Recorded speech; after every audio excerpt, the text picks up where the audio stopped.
तो hello friends, आप सभी का मैं आप ही के अपने यूट्यूब चैनल जॉब लर्नर्स पर स्वागत करता हूं। दोस्तों, आप सभी के लिए जो एसएससी जीडी वाले बंदे उन सभी के लिए बहुत ही शानदार अपडेट लेके आ रहा हूं कि जो ये रोजगार विद अंकित के जो एसएससी जीडी के पेपर्स हो रहे हैं, वीकली टेस्ट जो वीकली टेस्ट हो रहे हैं, उनकी जो दोस्तों मैथ्स आ रही है उसको मैं आपको कंप्लीट करवाऊंगा। और दोस्तों, मैं हर कोशिश करूँगा कि आपका गणित में मैथ्स में 20 में से 20 स्कोर हर हालात में करवा पाऊँ। और दोस्तों, इस चीज़ की मैं गारंटी लेता हूँ क्योंकि जिस भाई ने मैथ्स अगर कंप्लीट नहीं पढ़ी वो भी कंटिन्यू जैसे जैसे वीकली टेस्ट उनके होते जाएंगे, मैं वीकली टेस्ट करवाता रहूँगा। और जैसे जैसे आप सारी वीकली टेस्ट अगर दे लोगे तो आपको और कहीं से मैथ्स सीखने की ज़रूरत नहीं पड़ेगी, क्योंकि दोस्तों जो सारे टेस्ट होंगे उनमें सारे के सारे मैथ्स के कॉन्सेप्ट एक एक कॉन्सेप्ट मैं आपको बताऊँगा। हर कोई भी प्रश्न बताऊँ तो उसका जो कॉन्सेप्ट है वो बताऊँगा। तो दोस्तों, वो कॉन्सेप्ट उस प्रकार के सभी प्रश्नों को हल करने में आपको बहुत मदद करेगा। और दोस्तों, आपको पता है कि पेपर आपको पता है 160 नंबर का और 60 मिनट में आपको ये करना होता है। तो दोस्तों, मैं अब आपको हर सप्ताह जैसे ये वीकली टेस्ट, जैसे आज वाला वीकली टेस्ट है, मतलब आज 7 जुलाई का वीकली टेस्ट है, तो मैं आज आज ही के मैथ्स के जो आपके 20 के 20 प्रश्न है वो लगवाने वाला हूँ इस टेस्ट में। अगर आपने पेपर दिए है आज का, अगर टेस्ट आपने दे दिया, तो आपको अगर कोई प्रश्न पे डाउट है, गलत लग रहा है कि मैंने सही गलत क्या किया, कैसे हर प्रश्न को हल करना है वो बताऊंगा। दोस्तों, आप ये आपका भाई मैं ही हूँ जो दोस्तों आपको ये पढ़ा रहा हूँ। तो आपसे एक ही रिक्वेस्ट करूंगा कि आप चैनल को सब्सक्राइब कर लेंगे। उससे होगा ये कि मैं जैसे अगर ये आज मैं मैथ्स का सॉल्यूशन दे रहा हूँ, हो सकता है दोस्तों मेरा प्लान रीजनिंग है, रीजनिंग का भी सॉल्यूशन का आ जाए तो मैं आपको रीजनिंग भी पढ़ाने लग जाऊँ। लेकिन दोस्तों, अभी अपन मैथ्स के इस पेपर का शानदार वे में सॉल्यूशन करेंगे। तो दोस्तों, आप चैनल पे पहली बार आए हैं तो चैनल को सब्सक्राइब दोस्तों जरूर कर लेंगे। तो दोस्तों, उसी बेसिस पर जैसे जैसे मेरे पास सब्सक्राइब बढ़ते जाएंगे, आप सभी का प्रेम बढ़ता जाएगा। तो उसके साथ मैं मैथ, रीजनिंग और अन्य फैकल्टी भी कोशिश करूंगा कि जीके वगैरह प्रश्नों का भी सॉल्यूशन करवा सकूं। लेकिन दोस्तों, अभी अपन स्टार्ट करेंगे मैथ्स के साथ। और दोस्तों, उम्मीद कर रहा हूं कि आप वीडियो को लास्ट तक जरूर देखेंगे। तो उससे ये जो प्रश्न है भी इसे ये आने वाले दोस्तों आपको मैं आधे से पौन घंटे में करवा दूंगा और इनके कॉन्सेप्ट है वो भी आपको मैं क्लियर करवाता चलूंगा। चलिए दोस्तों, करते हैं स्टार्ट और देखते हैं आज के अपने इस टेस्ट का।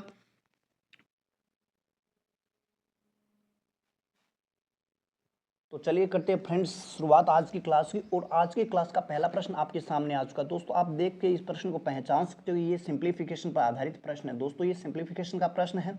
तो दोस्तों, सिंप्लीफिकेशन में जब जोड़ बाकी गुणा भाग एक साथ आ जाए तो आपको सबसे पहले भाग करना होता है, फिर गुणा, फिर जोड़, और बाकी में से आप कुछ भी कर सकते हो। चलिए दोस्तों, करते हैं भाग से स्टार्ट। तो सबसे पहले यहाँ देखिए आपके पास लिखा हुआ भाग। तो 36 में आप जब 9 का भाग दोगे तो दोस्तों यहाँ पर आ जाएगा 4। 4 आ जाएगा दोस्तों, क्या आ जाएगा 4। उसके बाद गुणा का चिन्ह तो मैंने लगा दिया।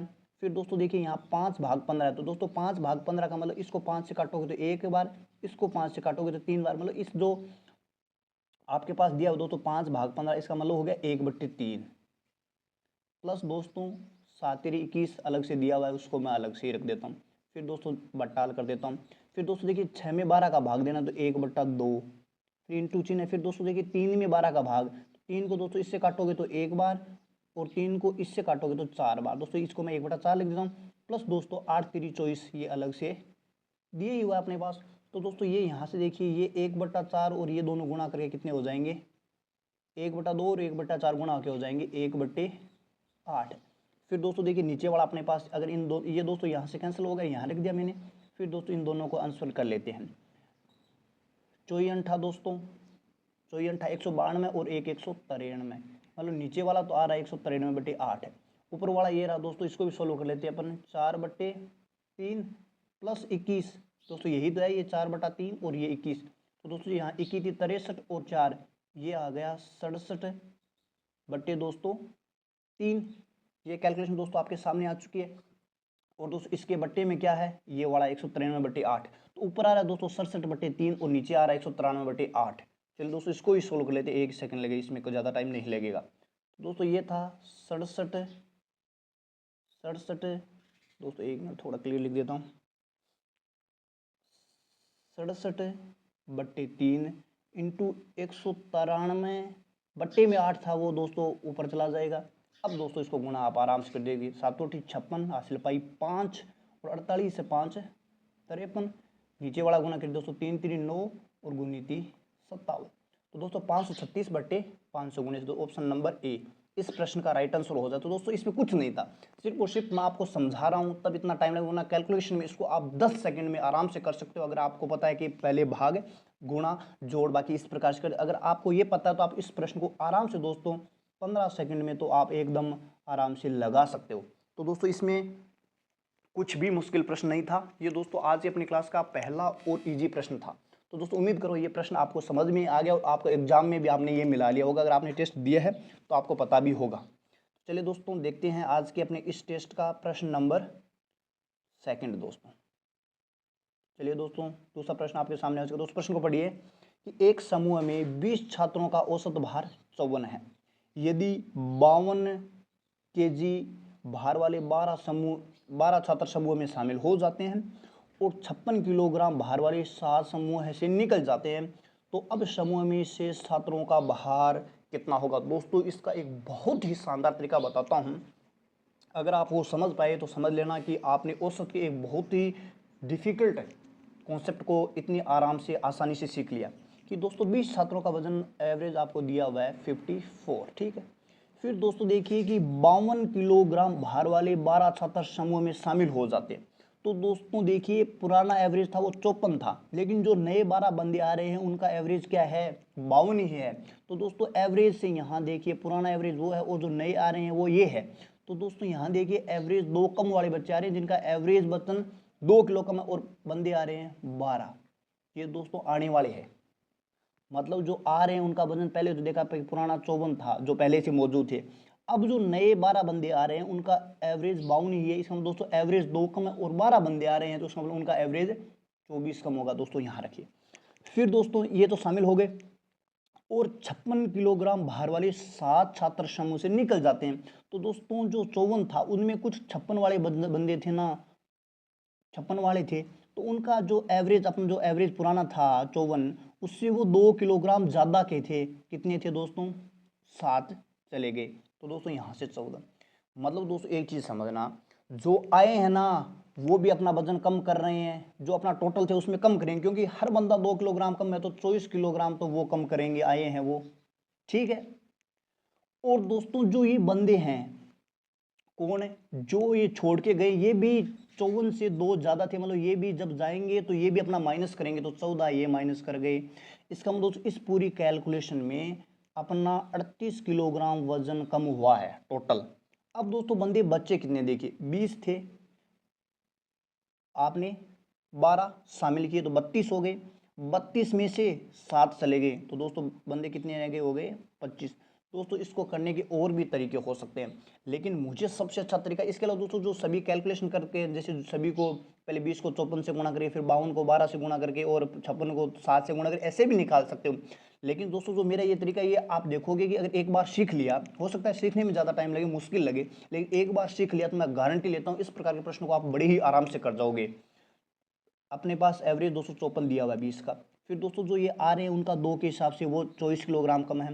जो 7 बंदे गए हैं वो भी 2 के हिसाब से वो भी अपना 14 किलो वजन कम ही करके गए हैं, टोटल 38 किलोग्राम वजन। अब बच्चे कितने 20 में 12 जुड़े, 32 में 7 के 25। तो दोस्तों जो एवरेज है ना वो अपना इतना कम हो जाएगा। तो दोस्तों है कितना, दोस्तों फिर यही बात, या तो आप भाग दे लो या दोस्तों ऊपर नीचे 4 से गुणा कर ले तो नीचे 100 बन जाएगा और 100 बनते ही अपना काम हो जाता है।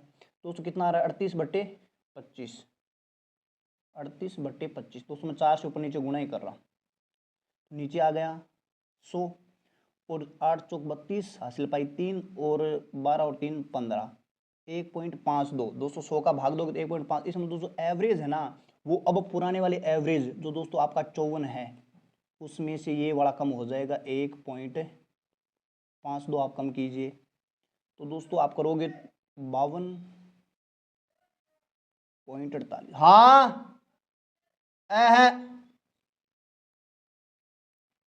तो दोस्तों आप जैसे इसको घटाओगे तो आपके पास 52.48 किलोग्राम अब नया भार हो जाएगा। दोस्तों ये बहुत ही शानदार तरीका है, अगर आप ये लगाना सीख गए तो समझ लो ये जो उम्र वाले प्रश्न आ रहे हैं, कोई 2 आ रहा है, 5 आ रहा है, 1 आ रहा है, 2 जा रहा है, इन प्रश्नों को चुटकियों में कर सकते हो। लेकिन उसके लिए दोस्तों इस कॉन्सेप्ट को आपको सीखना पड़ेगा। दोस्तों अगर ये कॉन्सेप्ट समझ में नहीं आया तो वीडियो को फिर बैक कीजिए और इसको प्रैक्टिकली समझने की कोशिश कीजिए। 54 तो दिया हुआ है। फिर जो 52 किलोग्राम के 7 समूह में शामिल हुए, देखिए हर बंदा 2-2 किलोग्राम कम है क्योंकि 54 का पहले का एवरेज है। अब जो बंदे 52 किलो वो हर बंदा 2 किलोग्राम कम कर रहा है तो 12 बंदे 24 किलोग्राम कम कर गए, ये मान गए। फिर दोस्तों जो जो जा रहे हैं, जो इस ग्रुप को छोड़ के जा रहे हैं, उनका एवरेज वजन 56 है, मतलब 54 वाले जाते तो अपना कोई फर्क नहीं पड़ता, लेकिन जो 56 किलोग्राम वाले मतलब जा रहे हैं वो 2 किलोग्राम फालतू है, तो 7 बंदे गए तो हर बंदा 2 किलोग्राम फालतू से जा रहा है, तो वो 14 किलो और फालतू वजन चला गया, कम हो गया। 24 वो कम था और 14 ये कम 38, और 38 बचे हुए बंदों में से कम होगा। तो दोस्तों देखिए 20 में ये 12 जोड़ के 7 घटाए तो 25, जो 38 किलोग्राम है वो 25 में बंटेगा, तो वो 1.52 किलोग्राम कम करेगा हर बंदे में, तो दोस्तों एवरेज भी उतना ही कम हो जाएगा। तो दोस्तों इस प्रश्न का राइट आंसर हो जाता है ये। दोस्तों मैंने ऑप्शन शामिल नहीं कि अगर आप टेस्ट लगाओ, जो ये RWA का टेस्ट है, जब आप ये टेस्ट लगाओगे तो आपको ये प्रश्न मिल जाएगा और ये ऑप्शन भी मिल जाएगा। तो दोस्तों राइट आंसर इसका हो जाता है 52.48। चलिए दोस्तों देखते हैं आज की क्लास का अपना प्रश्न नंबर 3। दोस्तों लगातार आप इस वीडियो को पूरा जरूर देखिएगा, 20 के 20 प्रश्न आपको करवाऊंगा और समझाऊंगा, इस बात की मैं गारंटी लेता हूं। तो इसीलिए दोस्तों बोल रहा हूं आप चैनल को सब्सक्राइब कर लेंगे, तो उससे क्या है कि आपको सारी चीज़ें टाइम रहते मिलती रहेगी, और आप ये जो मैथ्स का जो डर है या जो मैथ्स का जो टेस्ट है वो आप आराम से कर पाओगे। फिर देखिए दोस्तों अगला प्रश्न क्या बोल रहा है कि सबीर अपनी वस्तु को उत्पादन लागत से 5% अधिक पर बेचने का दावा करता है, लेकिन ऐसे भार का उपयोग करता है कि 1 किलोग्राम हालांकि वास्तव में 960 ग्राम था। सुबीर द्वारा जिस वास्तव दोस्तों इस प्रकार के प्रश्न आपको हर टेस्ट में हर परीक्षा में देखने को मिलेगा। पहले तो 5% ज़्यादा, दोस्तों 5% का मतलब दोस्तों फ्रैक्शन वैल्यू उम्मीद करो आपको पता होगी 1/20 होती है, मतलब 20 के माल पर वो 21 लिख रहा है। ठीक, फिर दोस्तों बोल रहा है कि 1 किलोग्राम के स्थान पर 960 ही बेच रहा है। दोस्तों सबसे पहले दिमाग लगाइए कि 1 किलोग्राम बोल रहा है कि 1 किलोग्राम दूंगा, लेकिन वो 960 ग्राम दे रहा है, इसका मतलब वो 40 ग्राम का फायदा कर रहा है। तो दोस्तों हमेशा ध्यान रखना जब इस प्रकार के सवाल बने तो यहाँ पर एक वो लेते हैं जो कम होती है, कम होने मतलब अगर यहाँ पर लेते हैं ओरिजिनल, ओरिजिनल वास्तव में क्या कर रहा है, और ये जो यहाँ पर लेते हैं जो मार्केट है, मार्केट लोगों को अगर वो मतलब यहाँ पर एक चीज़ ध्यान, जो प्रॉफिट लॉस वाला जो कैलकुलेशन करेंगे वो इसी साइड करेंगे, जैसे जो जोड़ना घटना है वो उसी साइड करेंगे, तो यहाँ तो ओरिजिनल लेंगे और जो जोड़ना घटना है वो इधर करते हैं। लेकिन दोस्तों आपको पता है कि ये दोस्तों ये समझ लेना कि ये CP है। दोस्तों मैं फिर समझा दूँ इस प्रश्न को, अगर CP टाइप है और जो प्रॉफिट है लॉस है उसको यहाँ, तो पहले 5% का फायदा था तो 20 का माल 21 में गया। अब दोस्तों वो 1 किलोग्राम की वजह से 900, 1 किलोग्राम बोल रहा है 1 किलोग्राम दे, लेकिन वो 960 ही तोल रहा है, इसका मतलब दोस्तों वो यहाँ भी 40 ग्राम का फायदा कर रहा है, वो यहाँ भी 40 ग्राम का, इसका मतलब दोस्तों वो 1 किलोग्राम मतलब 1000 ग्राम तोलना था, वहाँ वो 960 ग्राम ही तोल रहा है। तो 0 से 0 काटिए, फिर इसको 4 से काटिए, 25 और 24, इसका मतलब दोस्तों समान अगर वो 1000 ग्राम से 960 ग्राम तोल रहा है, इसका मतलब दोस्तों उसको फायदा होगा। तो फायदा के केस में दोस्तों जो ओरिजिनल है वो तो यहाँ रखेंगे, जो वास्तव में दे रहा है, और जो फायदा वगैरह होता है वो उसको उधर रखा जाता है। दोस्तों ये बहुत इंपॉर्टेंट कॉन्सेप्ट, अगर ये सीख गए तो आपको बहुत ज़्यादा हेल्प होगी इस प्रश्नों को करने में। दोस्तों ध्यान रखना जो हमेशा जो अगर लाभ हानि वाला जो भी सीन होगा वो इधर रखेंगे, क्योंकि दोस्तों यहाँ अपने को लाभ हो रहा है तो दोस्तों अपने बढ़ा के यहाँ रख देंगे। तो चलिए दोस्तों इसको करते हैं फिर। 5 से काटोगे तो 4 और 5 से काटोगे तो 5, फिर दोस्तों यहाँ से गुणा कीजिए, 24 चौकू 96 और 21 पंजो 105। तो दोस्तों यहाँ से तो देखिए फ्रेंड्स यहाँ ये जो आ जाता है अपना CPU वाला सिस्टम आ जाता है, मतलब ये कैलकुलेशन करने के बाद ये 105, मतलब अपन ने 96 की चीज़ को 105 में बेचा है, तो दोस्तों फ़ायदा कितना हो गया 9 रुपये का, कितने रुपए पर है 96 रुपये पर, इंटू 100% अगर निकालना अपने को तो दोस्तों इस कैलकुलेशन को आप जब करोगे तो आपके आंसर, लेकिन दोस्तों मैं आपको अप्रोक्सीमेट, क्योंकि दोस्तों इसमें कंप्लीट आएगा वास्तविक लाभ प्रतिशत आपको मतलब पॉइंटों में आएगा, तो आपको पॉइंटों में ही लेके चलना है।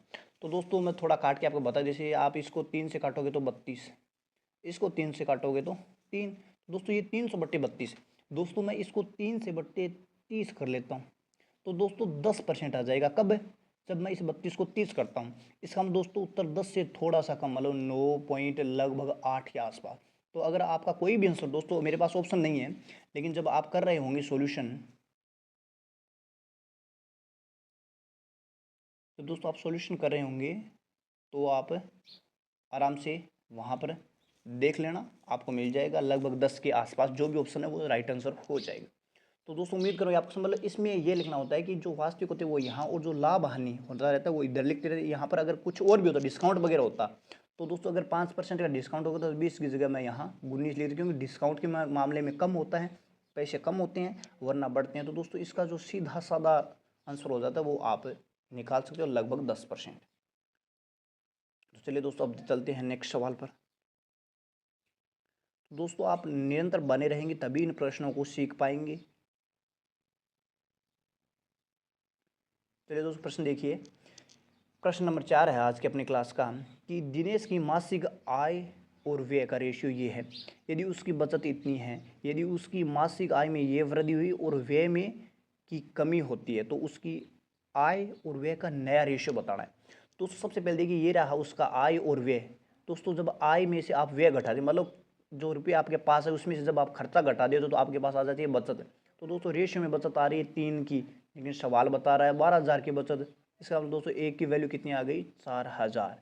इसका मतलब दोस्तों उसकी इनकम है ना, वो तो है 17 चौकूं 68, और जो इसकी व्यय है वो है 14 चौकूं 56। इनकम कितनी आ रही है, इनकम और एक एक्सपेंडिचर, और यहाँ लिख देंगे सेविंग। दोस्तों ये तो आ रही है 68,000 और ये आ रही 14 चौकूं 56,000 और सेविंग 12,000 आ रही है जो कि सवाल में दी हुई है। यदि उसकी मासिक आय में, दोस्तों आय में 10,000 की वृद्धि करनी है, दोस्तों जो इनकम लिखी हुई आय उसमें 10 की वृद्धि करोगे तो ये 78 आ जाएगा, और उसकी व्यय में 2,000 की कमी, तो ये एक्सपेंडिचर उसमें 2,000 की कमी लाइए तो ये 54,000। तो इसकी बचत कितनी हो जाएगी दोस्तों, 24,000। तो उसकी आय ये रही। दोस्तों मैं उम्मीद करूँ आपने इसको घटा भी लिया होगा कि इसमें 10,000 की वृद्धि, इसमें 2 की कमी। फिर दोस्तों उसकी आय ये रही 78, और उसकी व्यय ये रहा उसका व्यय। तो इनका रेशियो पूछा तो दोस्त काटिए दोस्तों 39, रेशियो 27। फिर दोस्तों इसको आप 3 से और काटिए 13, रेशियो 9। इस प्रश्न का राइट एंड फाइनल आंसर हो जाएगा। दोस्तों ये भी एक आसान प्रश्न था और मैं उम्मीद करूँ आपको आराम से समझ में भी आ गया। और दोस्तों इसी प्रकार के मैं हर आपको प्रश्न के शानदार कॉन्सेप्ट डिलीवर करूँगा। लेकिन दोस्तों आप चैनल से जुड़ोगे तभी आप ये कंप्लीट मैथ एसएससी जीडी की दोस्तों सीख पाओगे, क्योंकि दोस्तों इस पेपर से पहले पहले मैं आपको 110% कोशिश करूँगा कि पूरी की पूरी मैथ्स आपको सिखा पाऊँ इन्हीं टेस्ट के माध्यम से। तो चलिए दोस्तों देखते हैं आज की अपनी क्लास का नेक्स्ट और शानदार प्रश्न।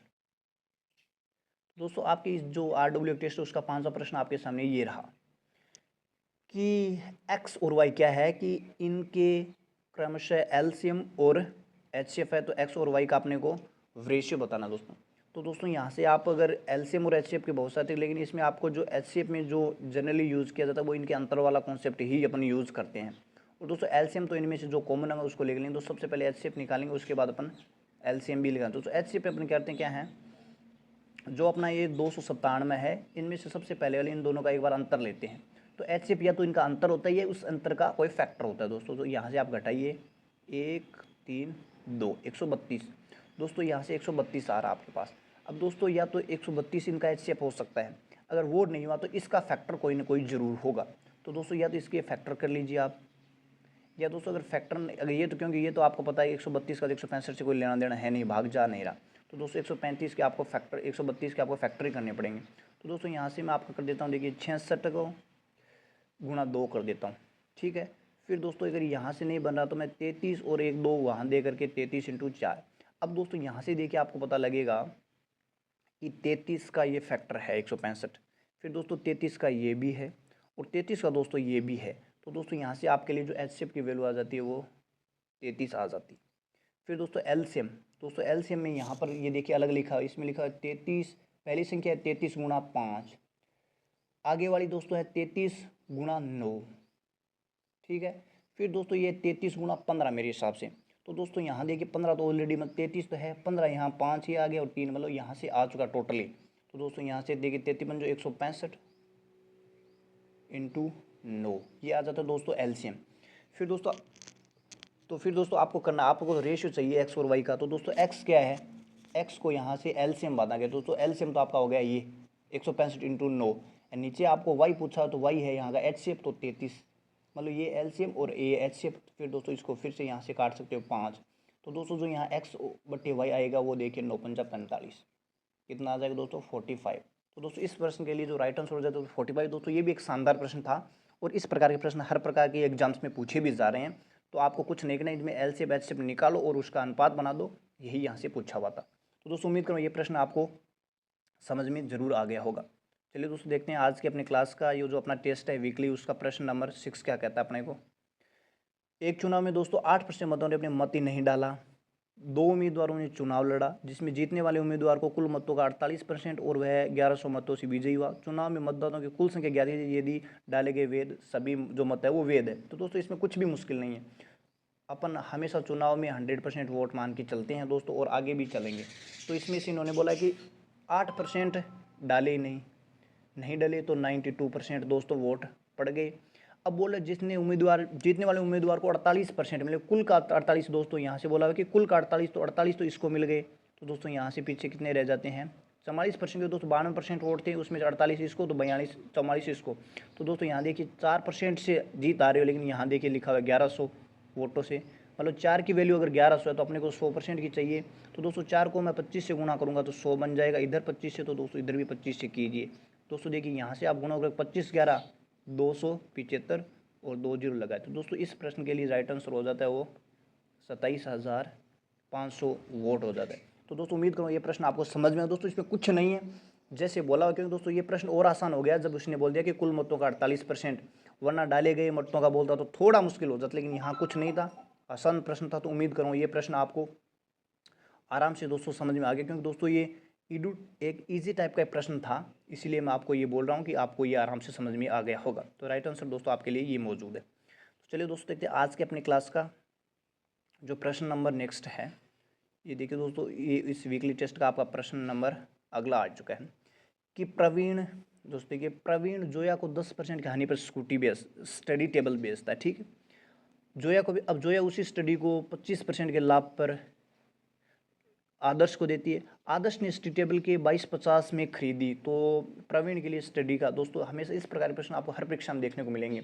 सबसे पहले दोस्तों कुछ नहीं करना होता, जो अंतिम बंदा खरीदा उसके पैसे को लिखिए। फिर दोस्तों जो भी कैलकुलेशन है उसमें देखिए इसने 10% की हानि पर बेचा सबसे पहले। तो दोस्तों 10% का हानि का मतलब होता है 1/10। इसका मतलब दोस्तों इसने 10 की चीज़ को 9 में बेचा है, तो अपन फिर 9 की चीज़ को 10 में बेच देंगे। ये दोस्तों कैलकुलेशन हमेशा जो 10% की हानि पर उसने बेचा था, तो बेचते टाइम ये 9/10 से गुणा हुआ था। अब अपने को तो वापस प्रवीण की साइड चलना है, मतलब उल्टा चलना है, तो अपन इसी को भी जो 9 की चीज़ 10 में थी उसको अब 10 की चीज़ को वापस 9 की चीज़ को वापस 10 में करेंगे। फिर दोस्तों यहाँ पर देखिए इसने 25% लाभ पर बेचा। 25% लाभ का मतलब होता है 1/4। इसका मतलब दोस्तों इसने 4 की चीज़ को 5 में बेचा था, तो अपने तो उल्टा का, तो अपन क्या करेंगे 5, क्योंकि इसने 4 की चीज़ को 5 में बेचा, तो हम 5 की चीज़ को 4 में वापस लेके आएंगे। तो दोस्तों सिर्फ 2 ही कैलकुलेशन तो हो गई, कोई दिक्कत नहीं है। फिर दोस्तों देखिए जो कैलकुलेशन है उसको कीजिए। 9 से दोस्तों यहाँ से काटोगे तो 25 और 250 बार कट गया। फिर दोस्तों 2 से काटो 5 बार और 2 से काटो 125 बार। तो दोस्तों ये हो गया 125 इंटू 25। तो दोस्तों देखिए यहाँ से आप गुणा करोगे तो यहाँ 31-25 आएगा दोस्तों मेरे हिसाब से, क्योंकि ये 100 को करोगे तो 2500 और 625, तो दोस्तों 31-25 दोस्तों इस प्रश्न का राइट आंसर हो जाता है।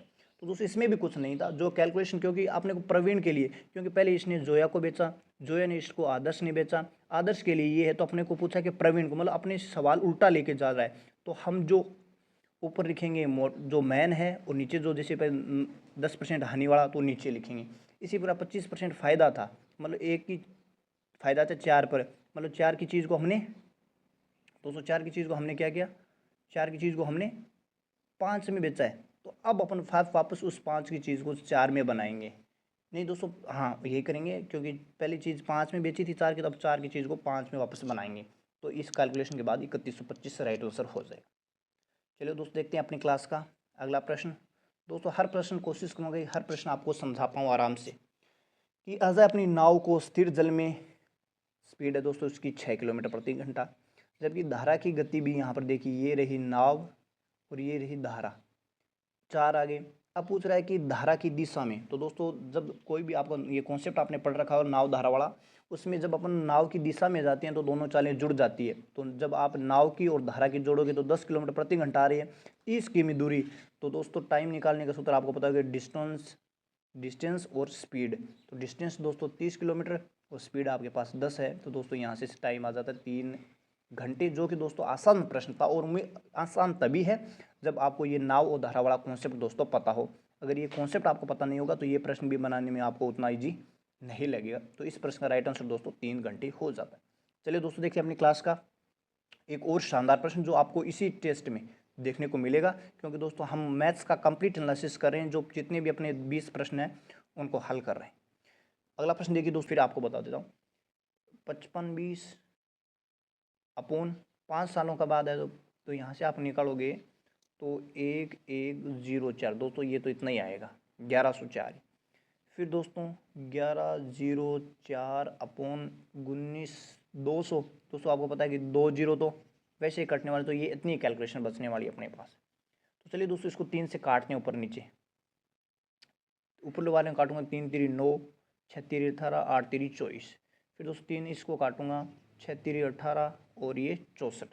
फिर दोस्तों 4 से काट देता हूँ 92, और 4 से काटा तो 16। फिर 2 से काट देता हूँ दोस्तों 8, नहीं दोस्तों 4 से काट देता हूँ, 4 से काटा तो यहाँ 4 और यहाँ 23। अब दोस्तों यहाँ से रेट आ रही है, देखिए 5 दोस्तों, देखिए 5 पॉइंट लगभग दोस्तों, लगभग नहीं 75, ये दोस्तों यहाँ से रेट निकल आ रही है 5.75। तो दोस्तों जो एवरेज रेट आई वो 5.75 बन गई, 4% पर और 7% पर। तो दोस्तों यहाँ से अंतर कितना आ रहा है, 1.75, और यहाँ से अंतर आ रहा है दोस्तों 1.25। तो पॉइंट से 0.25 से काटिए 5 और 7, ये दोस्तों आ जाता है कि इस रेशियो में अपने पैसे दिए थे। टोटल रुपए अपने कितने हैं, 1 लाख नहीं दोस्तों 19,200। ये टोटल इस सवाल के हिसाब से, अपने हिसाब से टोटल कितना आ रहा है 12। फिर पूछा हुआ क्या है, अंतर दोस्तों, यहाँ का अंतर कितना है तो 2 से, तो मतलब अपने 12 की वैल्यू दी हुई है 2 से इसको काटूंगा 6 बार। अब दोस्तों देखिए 192 में 6 का भाग दीजिए, 6 3 18, 3200। तो दोस्तों इस प्रश्न का जो आपके लिए राइट आंसर हो जाता है वो हो जाता है 3200 रुपये। चलिए फ्रेंड्स, चलते हैं आज के अपने क्लास के नेक्स्ट प्रश्न की ओर। दोस्तों इसी प्रकार से मैं आपको हर 20 प्रश्न का, जो प्रत्येक 20 प्रश्न है उसका हल आपको शानदार तरीके से कराना। आप देखते चलिए, उसके बाद समझ जाएंगे किस स्तर की अच्छी चीज़ें चल रही। कि ए और बी ने 5-6 के अनुपात में राशि निवेश करके साझेदारी की। दोस्तों यहाँ लगा देता हूँ मैं हल्का हल्का, ए और बी 5 और 6। फिर लिखा है 6 महीने बाद सी बी की राशि का 2/3, दोस्तों 6 का 2/3 4 हो गई, तो सी आ रहा है 6 महीने बाद 4 रुपये लगा के। फिर दोस्तों फिर बोला है कि जुड़ गया, अब सी उसके हिस्से के रूप में ये मिलते हैं, तो उसके अब दोस्तों सबसे पहले ये देखिए कि इसने 12 महीने पैसे लगाए, इसने भी 12 महीने लगाए, और इसने सिर्फ और सिर्फ 6 महीने लगाए।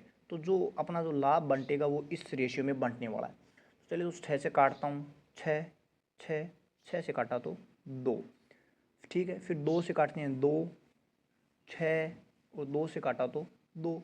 दोस्तों यहाँ से रेशियो आ रहा है 5 6 और 2 का। सी को 2 की वैल्यू दोस्तों 21,600 दी हुई है, ठीक है। तो वर्ष के अंत में टोटल लाभ पूछ रहा है, तो दोस्तों 2 की वैल्यू अगर ये है तो 1 की दोस्तों 10,800 हो जाएगी, 2 का भाग दोगे। और आपसे अपन से पूछी हुई है कुल लाभ, तो कुल दोस्तों ये देखिए, इनको जोड़िए कितना हो रहा है 13, तो अपने को इसको 13 से गुणा करना है। चलिए करते हैं, 0 0 13 13 8 104, 10 हासिल पाई, 10 की शून्य हासिल पाई 1, 13 और 1 14। तो दोस्तों यहाँ पर लाभ टोटल कितना आ जाता है, तो फिर आपको मैं जब आप 13 से गुणा करोगे 10,800 को, तो 1,40,400 कितना दोस्तों 1,40,400 टोटल लाभ हो जाता है। दोस्तों इसमें कुछ नहीं थी, सिर्फ और सिर्फ कैलकुलेशन ये थी कि बी को पहले तो सी का 2/3 पूंजी लगवानी है, फिर जितने जितने टाइम है उस हिसाब से करना है, फिर सी के हिस्से के रूप में ये मिलते हैं, मतलब लाभ। तो लाभ हमेशा जो आप इन्वेस्टमेंट करोगे उसको टाइम से मल्टीप्लाई करोगे तो उसी रेशियो में आपको क्या मिलता है, लाभ मिलता है। तो दोस्तों 21,600 आ गए। फिर दोस्तों मैंने जो 2 की वैल्यू थी और फिर मैंने यहाँ आपको 13 से गुणा करके ये आंसर निकाल दिया। दोस्तों उम्मीद कर रहा हूँ ये प्रश्न समझ गए। दोस्तों इजी लेवल का प्रश्न था, अगर आपने कभी नहीं पढ़ा हो तो कुछ नहीं ईजी नहीं था, वरना पढ़े हुए बंदे के लिए कोई ईजी नहीं था। अगर आपको नहीं समझ आया तो आप दोस्तों इस वीडियो को पीछे करके देखिए। इसके अलावा दोस्तों ये भी कहूँगा कि आप मेरी जो ये सीरीज़ है पेपर एनालिसिस वाली, इसको जो वीकली टेस्ट वाली, इसको आप निरंतर देखेंगे तो आपको 110% मैथ में आपका स्कोर हो जाएगा। चलिए दोस्तों देखते हैं आज की अपने क्लास का प्रश्न नंबर नेक्स्ट। देखिए दोस्तों प्रश्न है कि अलग अलग परिचालन होते हुए किस टंकी को भरने में ए को बी से 5 घंटे कम लगते हैं, और जब दोनों पाइपों को एक साथ परिचालित होता है तो 6 घंटे में भर जाती है। यदि बी पाइप अकेले प्रयुक्त हो तो उसको भरने में दोस्तों अच्छा प्रश्न है। दोस्तों एक थोड़ा इजी टू मॉडरेट प्रश्न है दोस्तों, यहाँ पर आपको ए और बी थोड़ा मानना पड़ेगा, क्योंकि दोस्तों वरना ये प्रश्न आपसे बनेगा नहीं कि ए को बी से 5 घंटे कम लगते हैं तो इसको मैं एक्स मान रहा हूँ, तो इसको 5 घंटे कम लग रहे हैं तो ये 5 इसको कम लगा दिया। फिर दोस्तों कि ये टंकी 6 घंटे में, अगर दोनों एक साथ खोल जाती है टंकी 6 घंटे में भर जाती है। दोस्तों ये इतने घंटे में भर रही है, ये इतने घंटे में, अगर दोनों चल रहे हैं एक साथ ए और बी तो आपको लग रही है 6 घंटे। दोस्तों ये इतने घंटे में पूरी टंकी भर रहा है तो दोस्तों 1 घंटे का इसका काम ये हो जाता है। दोस्तों ये ही आपको इस प्रश्न को करने का सबसे आसान तरीका यही, इसके अलावा कोई तरीका आपसे नहीं बनेगा।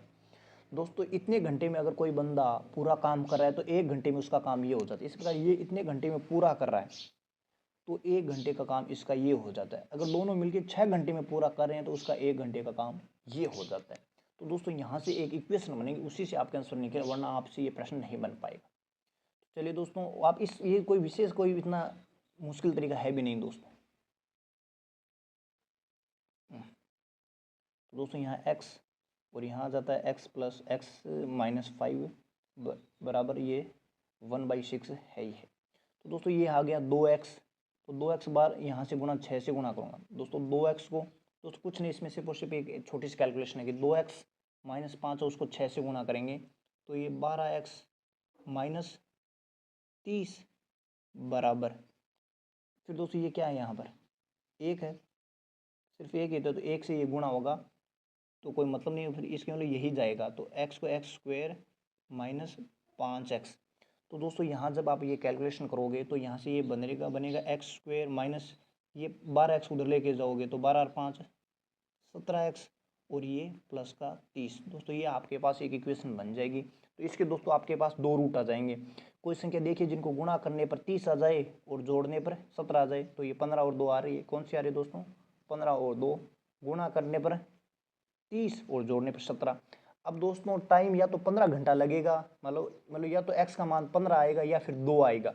अगर मैं यहाँ 2 रख लेता हूँ तो यहाँ पर इसका टाइम माइनस में चला जाए। दोस्तों टाइम कभी माइनस में नहीं होता, तो यहाँ आपको 15 घंटे लेने हैं। कितने लेने हैं दोस्तों? यहाँ पर आपको लेने हैं 15 घंटे। तो दोस्तों यहाँ पर आपको लेने हैं 15 घंटे, क्योंकि यहाँ मैं 2 घंटे रखूँगा तो इसका टाइम माइनस में चला जाए, तो माइनस में कभी टाइम नहीं होता। तो यहाँ इसको लगते हैं 15 घंटे, तो इसको लगेंगे 10 घंटे। तो इसके द्वारा टंकी भरने में तो बी अकेला पूछ रहा है तो बी को लगेंगे 15 घंटे। आंसर हो जाएगा 15 घंटे।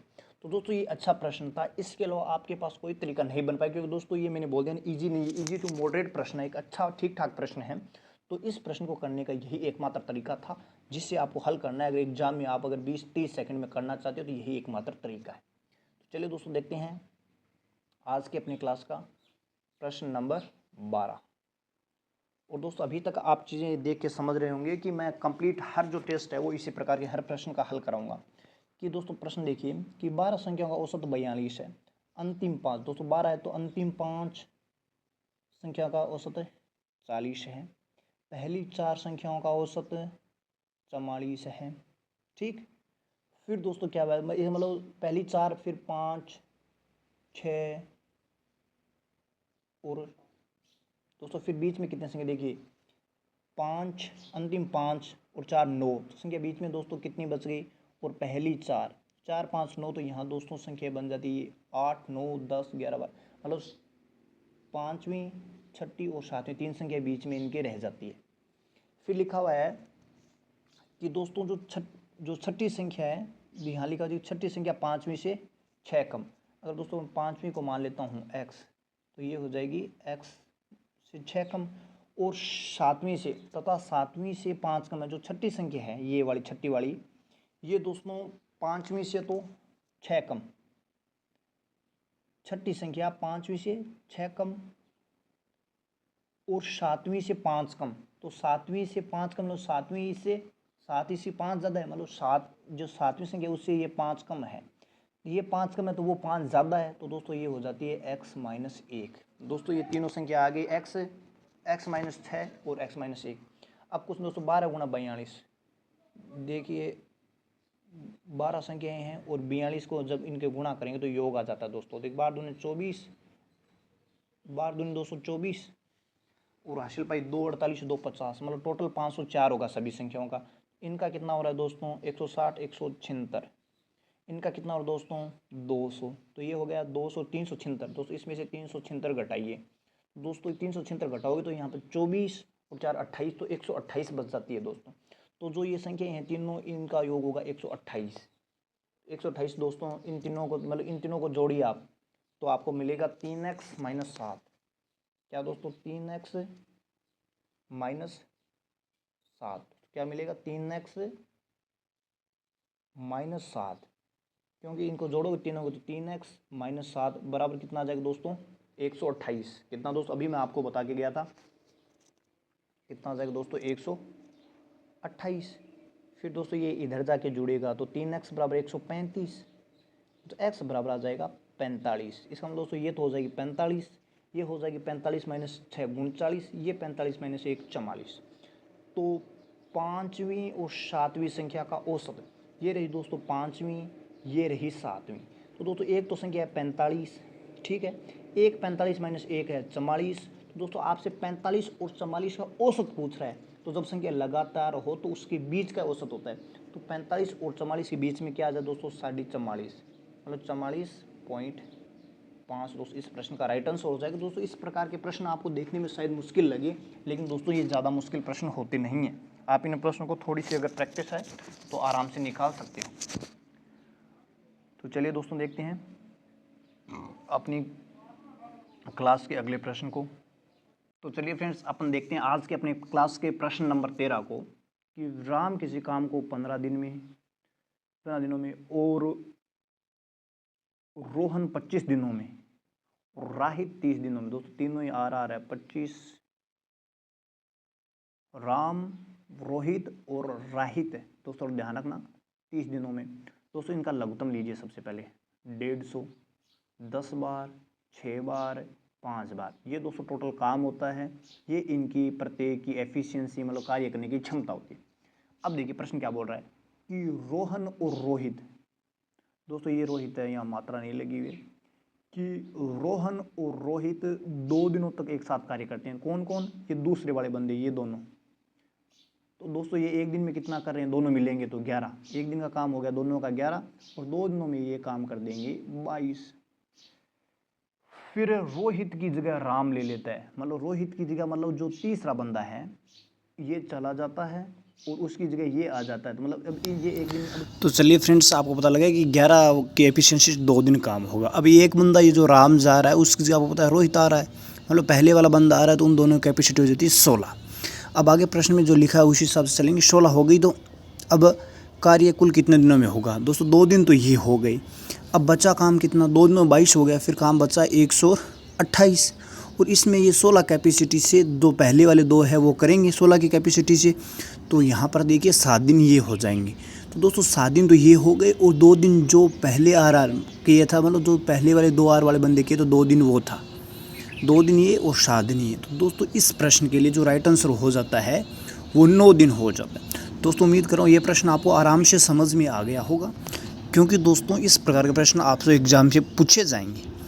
चलिए दोस्तों अब चलते हैं अपन नेक्स्ट प्रश्न की ओर। उसमें बहुत ही शानदार इंपॉर्टेंट क्वेश्चन है वो आपको बताऊंगा। देखिए 400 कर्मचारी फैक्ट्री में पुरुष और महिलाओं का अनुपात दिया। फैक्ट्री में 27.5 नियमित कर्मचारी है। यदि 92% पुरुष, अब देखिए दोस्तों अपन पुरुष और महिलाओं का अनुपात लिखते हैं और करते हैं स्टार्ट। दोस्तों ये 8 है, देखिए अनुपात में 5 और 3 कितना है 8, 5 और 3 8, तो 8 की वैल्यू अगर है 400 है तो 1 की वैल्यू होगी 50, तो दोस्तों 5 की हो जाती है 250 या 250, और 3 की हो जाती है 150, तो ये 400 कर्मचारी हो गए। फिर लिखा है कि फैक्ट्री में 87.5 नियमित कर्मचारी, तो दोस्तों टोटल कितने हैं 400, टोटल कितने दोस्तों 400, तो इनका अपन 7/8 87% का मतलब दोस्तों 7/8 होता है। 80% की फ्रैक्शन वैल्यू होती है वो 7/8 होती है, तो मतलब 7/8 नियमित है। दोस्तों यहाँ से काटोगे 50, मतलब 350 कर्मचारी टोटल में 350 नियमित है। यदि 92% पुरुष कर्मचारी नियमित है, जो ये पुरुष है 250, इसका दोस्तों 92%, 250 का 92% क्या है फिक्स है, मतलब नियमित है। तो नियमित महिला कर्मचारियों का प्रतिशत कितना है। दोस्तों देखिए कि ये पूछना चाह रहा है कि कितने % महिलाएं हैं वो नियमित हैं। चलिए दोस्तों यहाँ से थोड़ा कैलकुलेशन करके बताते आता हूँ आपको। फिर दोस्तों 5 से काटिए यहाँ 2, 5 से काटिए 5, 2 से काटिए 46, तो यहाँ से आ रहा है 230। इसका मतलब 230 जो 350 है ना, उसमें से 230 तो फीमेल है दोस्तों। क्या मतलब मेल, फीमेल नहीं दोस्तों, मेल। हाँ, पुरुष कर्मचारी है वो 230 है। जब टोटल 350 है, उसमें से 230 अगर पुरुष है तो बची हुई 120 कौन हुई? महिलाएं। तो ये पूछना चाह रहा है जो 120 महिलाएं जो नियमित हैं वो 150 का कितना % है। तो दोस्तों 150 का कितना % है दोस्तों, ये पूछ रहा है। तो दोस्तों 100 से गुणा भी कर देता हूँ। चलिए आपके % के लिए, ये यहाँ से यहाँ 3 से काटोगे तो 5, 3 से काटोगे तो 4, 5 से काटोगे तो 20। तो दोस्तों ये देखिए 80% फीमेल नियमित कर्मचारी है। दोस्तों इस प्रश्न का राइट आंसर हो जाता है 80%। दोस्तों ये भी एक आसान प्रश्न था, लेकिन आपकी थोड़ी प्रैक्टिस होनी चाहिए। तो चलिए दोस्तों देखते हैं आज की अपनी क्लास का नेक्स्ट और शानदार जानदार प्रश्न। ये देखिए आज का प्रश्न नंबर 15 कि एक ठोस शंकु दोस्तों उम्मीद कर आपको पता ही होगा कि किस प्रकार की शेप को शंकु कहा जाता है। इस प्रकार की दोस्तों, हो सकता है ये मेरी लकीर है ये सीधी ना हो, लेकिन दोस्तों इस प्रकार की जो कोण होते हैं ना, जो अपन खाते हैं आइसक्रीम वगैरह वाला, इसको बोलते हैं शंकु। के आधार का क्षेत्रफल दोस्तों, आधार देखिए एक ठोस शंकु के आधार का क्षेत्रफल ये, the area of base of solid कोण इज, ये है। तो दोस्तों आपको पता है कि जो ये अपना कोण होता है, इसका जो ये बेस होता है ये हमेशा ही आपको सर्कुलर दे नज़र आएगा। मतलब सर्कुलर मतलब सर्कल हो गया। तो सर्कल का एरिया क्या होता है दोस्तों? पाई r स्क्वायर तो होता है सर्कल का एरिया, बराबर लिखा हुआ 616। दोस्तों आप इसको काटिए, 22 दूनी 44, 17, 22 8 176, 48 हो गए नहीं हो गए दोस्तों? फिर दोस्तों काट के बता देता हूँ आपको कि 22 चौकूँ दोस्तों, पहले से पहले 2 बार दोस्तों ये थोड़ी सी मैंने कैलकुलेशन में गलती कर दी कि 22 दूनी 44 होता है यहाँ पर, 22 दूनी 44, फिर 17 6 उतारा तो फिर 22 8 176। मतलब दोस्तों ये यहाँ r स्क्वायर बट्टे 7 है, वो 28 आ रहा है, तो ये नीचे वाला 7 मैं यहाँ डालूंगा। तो दोस्तों यहाँ देखिए 28 छक 28 संती 102, देखिए आराम से 28 साती 196। तो r स्क्वायर बराबर अगर 196 है तो r आप आराम से निकाल दोगे, 196 का वर्गमूल 14। तो शंकु की ऊंचाई 15 है। दोस्तों देखिए शंकु की ऊंचाई ये होती है, ऊंचाई ये 15, मतलब दोस्तों जो h है वो तो है 15, जो r है वो कितनी है 14। तो शंकु का आयत h 15 दी हुई है और r हमने निकाल ली 14। तो फिर दोस्तों अपने क्या करना है, 1/3 पाई r स्क्वायर इंटू h, बस कुछ नहीं करना, आयतन का ये फॉर्मूला लगाना अपने को। 7 से यहाँ काटोगे तो 2 बार, 3 से इसको काटोगे तो 5 बार, तो 5 दूनी 10 इंटू 14 इंटू 22। चलिए दोस्तों यहाँ से करते हैं, 14 दूनी 28 और 28 और 2 30, 10 वाले एक बिंदी चिपका देंगे तो 3080। दोस्तों देखिए कहीं ऑप्शन में है, ये देखिए साथ में ऑप्शन भी आ गए तो अपन ने मिला लिया, वरना आपको जब आप टेस्ट लगाओगे तो वहाँ से आप आराम से मिला सकते हो। जो वो टेस्ट है वो जब आप टेस्ट में मिलाओगे तो आपको ये आंसर 1 मिल जाएगा। तो दोस्तों उम्मीद करूँ ये प्रश्न भी अच्छा प्रश्न था। और एक दोस्तों ये जो अपना मेंसुरेशन या जो वॉल्यूम वाला है वहाँ से ये प्रश्न है। तो दोस्तों देखिए आपने मैंने आपको 15 प्रश्न लगवा दिए। देखिए आपको पता ही नहीं लगा, इतने शानदार प्रश्न थे और इतने इजी तरीके से मैं आपको पढ़ा रहा हूँ कि आप वास्तव में मेरे को याद करोगे। सर वास ने आपने वीकली टेस्ट करवाए थे और उसी से मेरा हमका बहुत ज़्यादा फ़ायदा हुआ। चलिए दोस्तों देखते हैं आज की अपनी क्लास का अगला प्रश्न। देखिए दोस्तों प्रश्न को देखिए, प्रश्न नंबर 16 कि सबसे बड़ी संख्या 2 4 दोस्तों 1 मिनट 2 3 4, फिर खाली स्थान दे देता हूँ और फिर ये मतलब यहाँ ए और बी नीचे लिख देता हूँ। ये संख्या दोस्तों आपको 22 से काटनी है। तो 22 से कटने का मतलब वो 11 और 2 दोनों से कटनी चाहिए संख्या। ये मानते हो कि नहीं मानते हो? लेकिन 5 से विभाज्य नहीं। तो इसका मतलब दोस्तों 5 से विभाज्य मतलब अंत में आपको उस संख्या के 5 और 0 नहीं लेना, मतलब जो ये आपका बी है यहाँ 5 और 0 यूज़ नहीं करना। 2 की भाजकता के लिए यहाँ पर अंत में दोस्तों 0, 2, 4, 6, 8 ये आने चाहिए। तो 0 आपको लेना नहीं, क्योंकि 0 लोगे तो संख्या 5 से कट जाएगी और 5 से आपको काट नहीं। तो यहाँ वैल्यू क्या क्या दे सकते हो आप, 2, 4, 6, 8 ये ले सकते हो। और दोस्तों 11 वाले रूल के हिसाब से 11 वाला रूल क्या क्या कहते हैं, यही तो चलता है अल्टरनेट वाला, ठीक है। और ये दोस्तों 11 वाला रूल आपको पता है कि 6, 3 और 2, 2 और 4 6, 6 और 5 11, इनका योग 11 है। और अगर इनका भी योग अगर 11 हो जाए तो आपको पता है कि वो संख्या 11 से कट जाएगी। तो दोस्तों 3 तो मेरे पास है, 11 बनाना है, तो इन दोनों की वैल्यू अगर 8 हो जाए तो कोई दिक्कत नहीं थोड़ी है। तो मैं मान लेता हूँ A और B 8 हो जाए तो कोई दिक्कत नहीं, कोई दिक्कत नहीं है। अंत में दोस्तों यहाँ पर आप 2, 4, 6, 8 ये आप कुछ भी ले सकते हो, लेकिन अपने को 5 से विभाजन नहीं करना। सबसे बड़ी संख्या तो सबसे बड़ी भी बतानी है अपने को, तो सबसे बड़ी कब बनेगी, जब संख्या यहाँ से बड़ी होगी। दोस्तों अपने को सबसे बड़ी बतानी है, मतलब अब अपने A और B का योग अपने को 8 रखना है, और A और B अपना इच्छा अनुसार कुछ भी रख सकते हैं, लेकिन अपने को बोला कि सबसे बड़ी चाहिए। तो बड़ी चाहिए तो जो आगे वाले स्लॉट में हो सके तब तक बड़ी रखें। तो 8 है दोस्तों, इसको मैं 0 नहीं करूँगा। अगर मैं यहाँ 8 डाल दूंगा तो अपने को दोनों का योग, इसका और इसका योग दोनों का कितना रखना है, 8। तो यहाँ 0 0 डालते हैं, 5 से कट जाएगी। इसमें दोस्तों जो ये 8 लिखा है ये 8 यहाँ गलत है। यहाँ दोस्तों मैं 6 डाल देता हूँ। जब यहाँ मैं 6 दूंगा तो यहाँ मेरे पास क्या बचेगा, 2 ही तो बचेगा, 2 ही तो बचेगा। तो इन दोनों का योग क्या हो जाएगा, 8 हो जाएगा, और सारी फुलफिल हो जाएगी। तो दोस्तों वो सबसे बड़ी संख्या हो जाती है 2,34,652, 2,34,652। तो दोस्तों वो सबसे बड़ी संख्या यही हो जाती है जो सभी को फुलफिल। दोस्तों मैं यहाँ सबसे बड़ा डालने के लिए 8 डाल रहा था, लेकिन 8 के केस में यहाँ 0 डलता, और 0 डलती है वो संख्या 5 से कटती है, लेकिन सवाल में बोला 5 से नहीं कटनी चाहिए, इसलिए मैंने यहाँ 6 दे दिया। और यहाँ 2 सबसे बड़ी लेनी थी, इसलिए मैंने यहाँ पर 6 डाला है। सबसे बड़ी के लिए दोस्तों कोशिश करते हैं इधर बड़ा बढ़ाते हैं, नहीं अगर मैं यहाँ पर 2 डाल दूंगा तो यहाँ पर 6 डालने के केस में संख्या छोटी हो रही है। सबसे बड़ी के लिए ये इस प्रश्न का राइट आंसर हो जाता है। ये भी दोस्तों एक बहुत ही शानदार स्तर का प्रश्न था। अगर आपने पढ़ा हुआ है प्रॉपर तो ही आप इस प्रश्न का सॉल्यूशन कर सकते थे।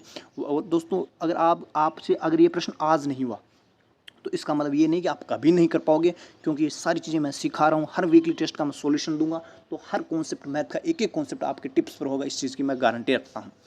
तो इसीलिए बोला हूँ दोस्तों, चैनल को सब्सक्राइब कर लेंगे तो आपको हर एक चीज़ टाइम टू टाइम मिलती रहेगी और सारी कॉन्सेप्ट आप सीखते चले जाओगे। एक रेलगाड़ी की चाल 25% कम कर देने पर यह समान दूरी तय करें। दोस्तों लिखा हुआ है डिस्टेंस सेम रखनी है अपने को। चाल क्या हुआ है दोस्तों, 25% का मतलब होता है 1/4। मतलब अगर पहले 4 थी तो वो a कम कर दी तो मतलब 3 कर दी।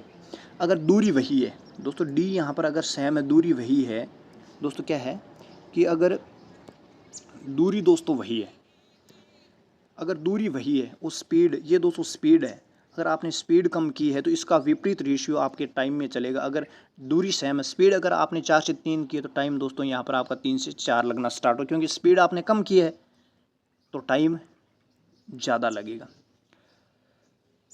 तो दोस्तों यहाँ टाइम अपने हिसाब से 1 मिनट ज़्यादा लगे, लेकिन सवाल बोल रहा है कि 42 मिनट ज़्यादा लगेगा। वही दूरी वास्तव में तय करने में कितना समय लगता था, तो दोस्तों पहले कितना समय लगता था, 3 मिनट लगती थी सवाल के हिसाब से। रेशियो के हिसाब से 1 की वैल्यू 42 है तो 3 की वैल्यू 126 मिनट आ जाती है। अब दोस्तों इसको आप अगर घंटे में कन्वर्ट करना चाहोगे तो 60 से भाग देंगे तो 2 सही दोस्तों यहाँ से 6 शेष बचेगा तो 6/60 तो 1/10। तो दोस्तों यहाँ से जो राइट आंसर हो जाता है वो 2 से 1/10, ऑप्शन नंबर सी इस प्रश्न का राइट आंसर हो जाएगा। और दोस्तों यहाँ किसी किसी प्रश्नों में ऑप्शन आ गए, अगर जिसमें ऑप्शन नहीं आए तो आप टेस्ट में जब देखोगे तो आपको ये सारे ऑप्शन आराम से मैच कर जाएंगे जिस इस प्रश्न, क्योंकि दोस्तों पीछे वाले जो पेपर था ना, जो टेस्ट था, तो उसमें दोस्तों 2 प्रश्न मेरे हिसाब से 2 से 3 प्रश्न उसमें गलत थे। 2 प्रश्न तो पक्का गारंटेड गलत थे, तो सॉल्यूशन देखोगे वहाँ पर आपको गलत मिल जाएंगे। तो दोस्तों ऐसा नहीं है कि जो टेस्ट में लिख गया वो 110% सही होगा दोस्तों, इसके अलावा भी टेस्ट में गलती हो सकती है, और पीछे वाले टेस्ट में 2 प्रश्नों में गलती थी दोस्तों। इस प्रकार के अगर सॉल्यूशन करने के बाद अगर आप वहाँ पर आपके हल आंसर नहीं मिल रहे 1-2 प्रश्न के, तो हो सकता है उस प्रश्न में गलती हो, और हो सकता है दोस्तों हमने सॉल्यूशन किया उसमें भी गलती हो, लेकिन दोस्तों हम कोशिश करेंगे कि हमारी साइड से किसी प्रकार की कोई मिस्टेक ना हो। चलिए दोस्तों देखते हैं आज की अपनी क्लास का नेक्स्ट प्रश्न। तो चलिए फ्रेंड्स देखते हैं अपनी आज की इस इम्पोर्टेंट क्लास का सेकंड लास्ट प्रश्न कि अर्धवार्षिक रूप से संयोजित 10% वार्षिक दर से 1.5 वर्ष के लिए निवेश की गई निश्चित धनराशि पर चक्रवृद्धि धनराशि चक्रवृद्धि धनराशि पर चक्रवृद्धि ब्याज ये है तो वह राशि क्या है दोस्तों। जब 10% की अर्धवार्षिक रूप से संजोरित, मतलब ये जो अर्धवार्षिक केस में क्या होता है, दर तो कर देंगे अपन आधी और टाइम को कर देंगे डबल, तो 1.5 का डबल 3 वर्ष। तो दोस्तों 5% की दर से 3 वर्ष का चक्रवृद्धि ब्याज दोस्तों मैं उम्मीद कर रहा हूँ आपको पता होगा, नहीं है तो 5% का सक्सेसिव लगा के आप आराम से निकाल भी कैसे। जैसे 3 वर्ष का अगर 5% के हिसाब से, सबसे पहले 2 वर्ष का तो आपको पता होगा 5, सबसे पहले 5 + 5 + 5 का 5%, तो दोस्तों यहाँ से बनता है 10.25, 10.25। फिर 5 के साथ एक बार और सक्सेसिव लगाई तो, और यहाँ आ जाएगा 5 × 10.25/100। दोस्तों यहाँ से देखिए 15.25 तो ये हो गया।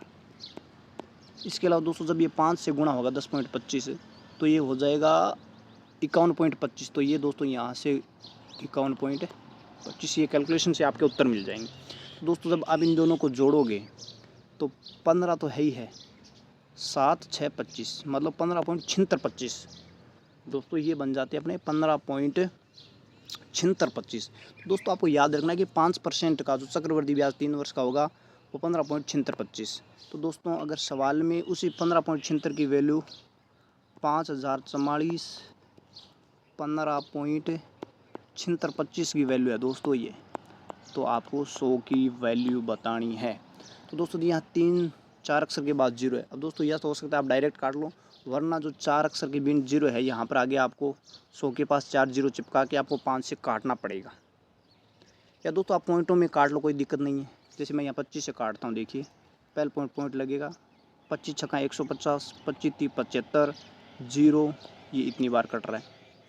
और फिर दोस्तों 25 से इसे काटूंगा तो मैं 4 बार।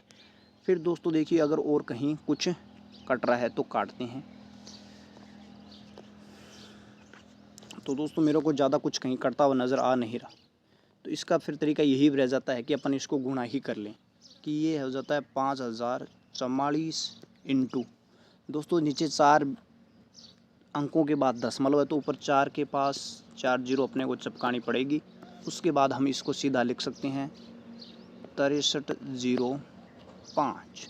फिर दोस्तों 5 से इसको काटिए 8000, और 5 को इससे भी काटिए 12 पंजो 60 6 1, ये दोस्तों 5 से मैंने काट दिया।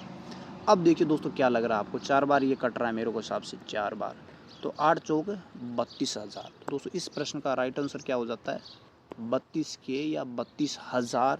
इस प्रश्न की जो धनराशि है वो हो जाती है। तो दोस्तों इसमें कुछ नहीं था, आपको एक चीज़ यही पता होनी चाहिए कि जो 5 की 3 वर्ष का ब्याज होता है 5% की दर से 3 वर्ष का जो ब्याज है वो होता है 15.7625। तो वहीं से आप ये प्रश्न आराम से बना सकते थे। चलिए दोस्तों देखते हैं आज की अपनी क्लास का लास्ट शानदार और जानदार ज़बरदस्त प्रश्न। देखिए तो प्रश्न लिखा हुआ है कि एक LCD, ये रही LCD का क्षेत्रफल 480 है, ठीक है, और परिमाप है 92। दोस्तों क्षेत्रफल आपको पता है, लेकिन परिमाप होता क्या है 2 गुणा लंबाई प्लस चौड़ाई। तो दोस्तों 2 गुणा लंबाई प्लस चौड़ाई 92 है, तो इसका लंबाई प्लस चौड़ाई 2 में अगर भाग यहाँ गुणा में तो भाग में जाएगा तो 46, और लंबाई गुणा चौड़ाई, क्योंकि क्षेत्रफल यही होता है लंबाई गुणा चौड़ाई, वो दिया हुआ 480। तो दोस्तों अब आपको करना ये पड़ेगा कि ऐसी 2 संख्याएं देखनी हैं जिनका योग तो आ जाए 46, गुणा करने पर आ जाए 480। दोस्तों इस प्रकार की आपको संख्या देखनी पड़ेगी LBA। तो दोस्तों अगर मैं ये L² B² लगा के अगर फॉर्मूला लगा के निकालूँ उससे कोई मतलब नहीं है। तो 2 संख्या आप दोस्तों दिमाग से ही यूज़ करके आप बताइए कि जिनको गुणा करने पर, तो दोस्तों यहाँ से अपन करते हैं धीरे धीरे ट्राई, क्योंकि कॉम्बिनेशन देखेंगे जिनका योग आपके पास 46 आ जाए।